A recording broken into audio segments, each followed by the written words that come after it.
Vincent Hale was armed. Officer Jenna Royce was alone.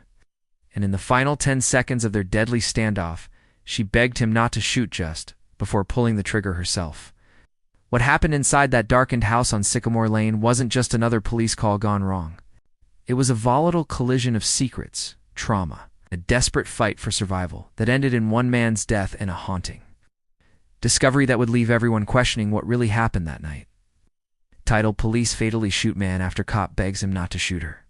On a chilly October night in 2019, the quiet suburban town of Crestwood was shaken by a deadly encounter that would leave residents haunted and the police department under intense scrutiny. The incident began with a routine 911 call, nothing unusual for the night shift. A neighbor reported strange noises coming from the house at 128 Sycamore Lane. The caller mentioned screaming, the sound of something heavy falling, and then silence. The dispatcher logged it as a possible domestic disturbance. Officer Jenna Royce, a 5-year veteran of the Crestwood Police Department, responded. She was calm, confident, and known for her ability to de-escalate tense situations. What she didn't know was that she was walking into a scene already spiraling out of control. The house was in darkness, except for a flickering light in the upstairs window. Officer Royce called for backup, just as protocol demanded, but she approached the front door alone. It was slightly ajar. She stepped inside.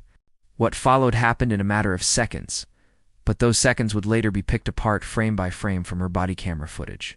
Inside the house, furniture was overturned, glass shattered across the floor, and a trail of blood led to the staircase. She ascended carefully, weapon drawn. At the top of the stairs stood a man holding a gun. His name was Vincent Hale, 38-year-old ex-convict, recently released on parole. He was the subject of local gossip, but had kept a low profile since his return. That night, something had snapped. Investigators would later find evidence of a long-simmering dispute between Hale and his younger brother, who lived with him.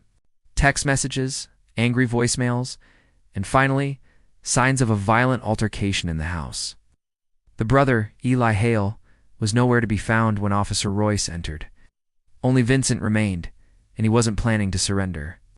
The footage showed Officer Royce backing away slowly, her voice shaking as she pleaded with Vincent to drop his weapon.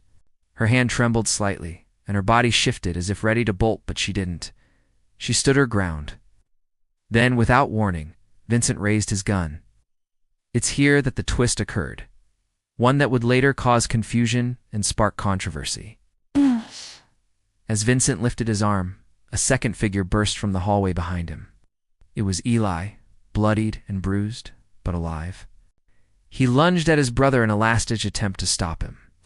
The movement startled Vincent, who pulled the trigger, but the bullet missed. A split second later, Officer Royce fired. 2 shots. Vincent collapsed instantly. Eli fell to his knees, screaming. Body cam footage revealed that Officer Royce had waited until the very last moment until the gun was aimed directly at her. She had begged him not to do it. Her final words were calm, barely above a whisper. The aftermath was swift and brutal. Protests erupted. Some called her a hero. Others questioned why lethal force had to be used. The footage was released publicly, and every frame was dissected by experts and civilians alike. But the most surprising twist came during the investigation. A forensics team found that Vincent's gun wasn't loaded. Not a single bullet in the chamber. It raised difficult questions. Had he known? Was it a bluff gone too far? Or had Eli removed the bullets during the struggle, trying to prevent the worst? Eli couldn't remember. Trauma had scrambled his memories. Officer Royce was cleared of all wrongdoing. Still, she left the force within the year. She never gave interviews, never wrote a book. She simply disappeared from public life. As for the house on Sycamore Lane, it's been empty ever since. Locals say they still hear footsteps late at night. Maybe it's just the wind. Or maybe it's the echoes of that tragic moment when a police officer begged a man not to shoot and had no choice but to fire first. And that's the true story of the night. Police fatally shot a man after a cop begged him not to shoot. An encounter marked by tragedy, split-second decisions, and a final twist no one saw coming.